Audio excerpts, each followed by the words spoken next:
All right, so we're going to cover the biliary system and the urinary system today. And full disclosure, you're not going to do just a whole lot of any of these exams, but I'm going to go through the ones that you might do. And the places that you might do some of the biliary exams will be in special procedures, if you happen to cross-train into special procedures, or in surgery if you happen to find yourself in a situation where you're a surgery tech, or if you're going to surgery. So we'll talk about those and the specific imaging we do for that. So just running through the anatomy, we'll talk about the anatomy, and then we'll talk about pathology and how we spot pathology and why we do the things that we do for imaging in the biliary system. So some of these things are going to be really kind of outdated, but for historical context, it's good to know what those exams were and why we don't do them anymore. But most of the time, if we're looking at the biliary system and specific to radiology, that pathology that we might see in radiology, sonography is far superior than anything that we're going to do in diagnostic radiology. So most of the time, that's where gallbladder ultrasounds are going to take place, or gallbladder studies will take place as an ultrasound with gallbladder ultrasound. But we used to do an exam, it was called an oral cholangiogram, where the patient would take these tablets the night before the exam. Make sure that stands out okay. Take tablets the night before the exam, and those tablets had iodine in them. All right, so the purpose for the gallbladder is to store and concentrate bile, right? So your liver makes bile, and I'll draw this out here in a bit, but the liver makes bile, and it sends it into the gallbladder. The gallbladder basically pulls water out of it so that it concentrates that bile. So it's very concentrated bile. And when you eat something fatty, the gallbladder contracts and it squeezes that bile down into the duodenum so that you can digest that fatty food. So what we used to do is have the patient eat these tablets the night before the exam, and the iodine that was in those tablets would find its way into the gallbladder, and then once the gallbladder sucked the water out, then it would concentrate in there, providing it actually made its way up into the gallbladder, and we'll talk about that here in a minute. And then we could see the gallbladder on diagnostic x-ray. Problem with that is it had to get into the gallbladder, and if the patient had a gallstone, that became a problem. So again, we'll talk about that here in a minute. So that was what we referred to as an OCG, oral cholangiogram. Now notice there's two. One is an operative cholangiogram. So the exam types that we're going to talk about today get a little bit confusing. So there's two different OCGs, okay? Oral cholangiogram and operative cholangiogram. Percutaneous transhepatic cholangiography is a procedure that they do in special procedures where they take this long needle, and it's maybe on the registry, so you might write this down. It's called a Chiba needle, and sometimes they refer to this as a skinny needle procedure. And what they do is it's a percutaneous stick, so that they prep the patient out, and they sterilize. They put iodine on the patient's abdomen. They push a needle through the abdominal wall until they get to some sort of ducting, and then they'll inject in that ducting. So it's transhepatic, it's percutaneous under the skin, transhepatic, goes across the liver until it gets to one of the bile ducts. They'll inject the contrast, and we're looking for biliary tree. Okay, so you might actually see that. So it'll be referred to as one of three things. One of four things, really. They may spell it out like that. They probably won't. They'll probably just call it a perk. Okay, so you see you're working in special procedures. You see perk on the schedule. Maybe they've got a dry erase board. That's what they're referring to. And it may be referred to on the registry or in a testing as Chiba needle procedure or skinny needle procedure. So all of those are different names for the same exam. So an operative cholangiogram is just that. It's a study of the biliary system in the OR. And again, it gets a little bit confusing there because you've also got T-tube cholangiogram. So operative cholangiogram is any type of cholangiogram that's done in the operating room. So again, we'll talk about this and how this, the gallbladder removal comes about and how it is that we participate in imaging in those procedures. But if it's done in the operating room, it is operative cholangiogram. As opposed to a T-tube cholangiogram, that's the one that you might actually do in the department. So, and that's post-op. So post-op, during intraoperatively, they're going to place this T-tube, and then post-op, for reasons that we'll talk about here in a bit, post-op, the patient still has this, and they may come to the department and we'll do an injection into that T-tube to see if the gallstone, which is the most common reason that we're going to do an exam of the gallbladder or the biliary tree, we'll do a T-tube cholangiogram. Okay, understand though that T-tube cholangiogram is also going to be done in the surgery suite because they want to make sure that the T-tube is in the right place and that it's open. Okay, patency of the duct. We want to make sure the duct is open. So they'll do a T-tube cholangiogram in the operating room. But what are we going to call that? Well, it's done in an operating room, so we're going to call that a what's that? It's operative cholangiogram, exactly. Even though it's got a T-tube, it's not technically a T-tube cholangiogram until we do it in the department. Okay, so watch for that on the test. Don't miss that on the test. If it says department, T-tube. T-tube in surgery, operative. Okay? Now, we used to do these ERCPs in the department. That's an endoscopic retrograde cholangiopancreatography. And what that involves is this scope that they do a IV conscious sedation on the patient. They they put a scope through the patient's mouth all the way down through the stomach into the small intestine, and they find the duct work where the bile empties into the small intestine. They'll cannulate that, meaning that they'll put a catheter in that and they'll inject contrast retrograde. So it's retrograde. Retro means behind something from the past, I mean, they tried to make bell bottoms come back a few years ago as a retro trend, right? So as a thing in the past or behind. So retrograde, something that goes in the opposite direction.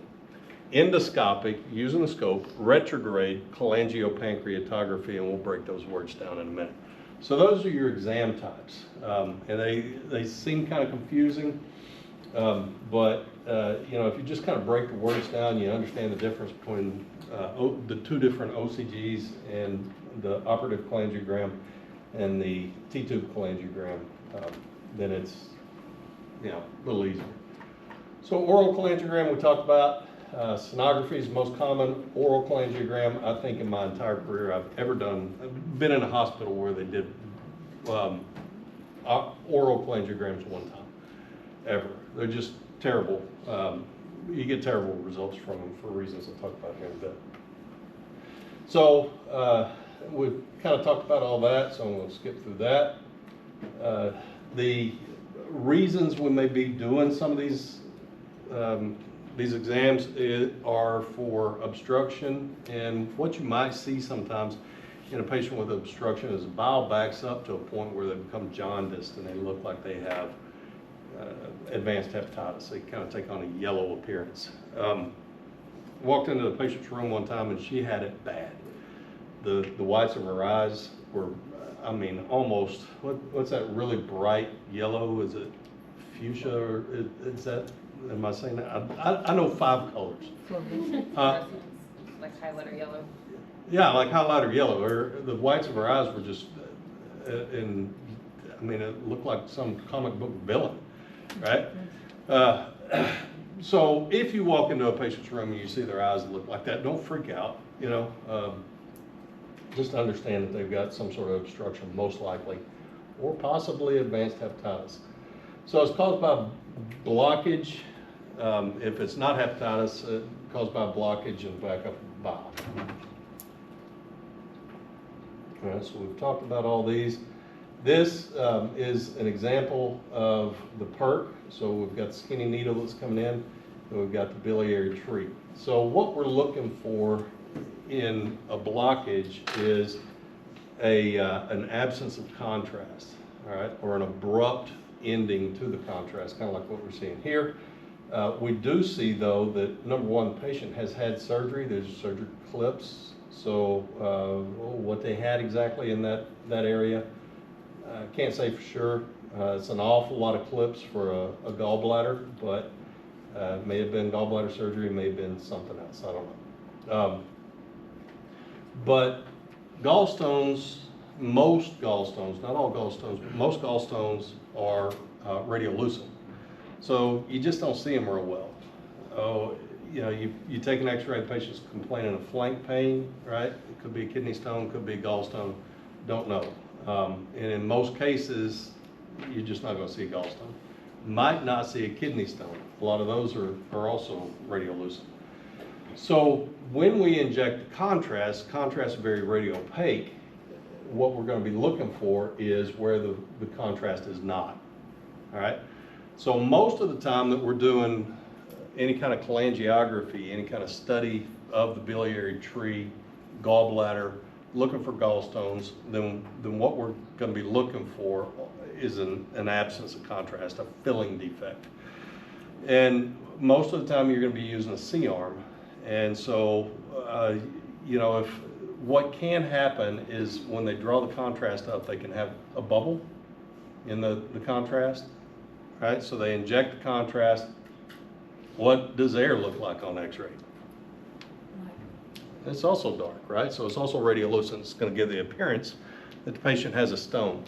The difference between a stone, the presence of a stone, and presence of air is that the stone, you know, you see where the contrast is, the stone's probably not going to move much, if at all, right? Especially if they've got a true obstruction, it's probably not going to move at all. But if there's air, then the air will move around, okay? And that's why we use a C-arm. And if we don't use a C-arm, if you find yourself in a place where either the surgery C-arm is dead or they just don't use a C-arm, then you'll do two kind of off-centered KUBs. You know, slide the plate under, make an exposure. The doctor will inject the contrast. You have to coordinate with both the doctor and the anesthesiologist. You know, anesthesiologist has to stop the breathing, and the surgeon has to inject the contrast. So you coordinate with both of them. You know, they inject, stop breathing, you make your exposure, pull the cassette out or pull the image receptor out. You don't have to do that anymore. Scratch that. Showing my age here. And then the doctor injects again, and the anesthesiologist terminates the breathing, and you take another exposure. If the stone has moved, it's not a stone, it's air, right? If the stone is in the same place, then they know that they've got to either go in and retrieve the stone or do something else. And we'll talk about that here in a bit. Okay, so that's what we're looking for, is a filling defect. That's what the biliary tree looks like. I mean, I don't know what kind of surgery this patient has, but a lot of clips in there. So we just talked about all that, so we're not going to go back through that. T-tube cholangiogram, remember, that's injection in the department, post-operatively. And the reason we do T-tube cholangiogram is that if during the operative cholangiogram a stone is detected, sometimes that stone will be it'll be down into the ducting that eventually goes into the small intestine. And where they're going to cannulate the ducting is above that point. So if they push the contrast, it's going to integrate with the flow, right? So they've got a hole up there, right? And that's where they're going to put the T-tube eventually if they detect a stone. But if there is a stone there, they'll try to retrieve it, but if they can't retrieve it, it may be because so much pressure has been pushing on that stone for so long it's just kind of wedged into place. Okay, so they can't get it out. It won't come out, so they're going to have to do one of two things. Put the T-tube in. What the T-tube does is it gives the bile a place to go, so it stops pressing on that stone. So instead of the bile, continuing to build up and back up on that stone, putting pressure on that stone, further lodging it into place, it can come out, and I'll draw this out here in a bit, but it can come out a different place, relieving the pressure on that stone, and the stone itself may then flow back up and come out through the T-tube, okay?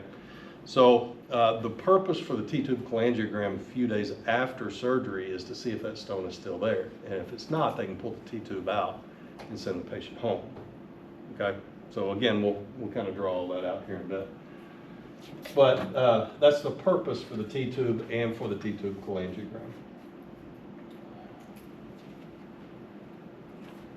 All right, so this is a T-tube cholangiogram. So you see this long, thicker radiolucent thing here, but can you kind of see the outline of the T right there, or the outline of the tube inside of the ducting there? Okay, so you can see why they call it a T-tube then, because it goes like that, and then it goes like that, just like a big T, right? One of the few things in radiology that makes sense is T-tube, because it's shaped like a T. All right, so ERCP, again, we kind of walk through that. It's just break the words down. It's endoscopic. We use a scope. It's retrograde. It goes against the flow. Bile goes from the liver into the duodenum, and we're going to go from the duodenum into the liver. So we're going against the flow. Cholangio, that's not 15.1. What's the chapter in Merrill's now? What's your chapter on biliary system? 16. So it should be 16.1.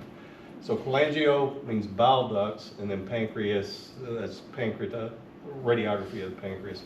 We're going to see both the pancreatic duct, maybe an accessory pancreatic duct, but we're also going to see, hopefully, the entire biliary tree. Okay, so here's the ERCP. You got this great big thing here that's coming all the way through the duodenum, and then we've got this little thing going into, plugging into where the biliary system opens into the small intestine. Now, sometimes they can use what we refer to as a basket. If the stone appears to be right at the opening here, they can go in and retrieve that. So the basket, what it is, let's say you've got a cable. You know what a cable is. Cable's kind of like a rope made of metal, right? So the way you make a rope is you take a number of different strings and you wind them together to make a rope.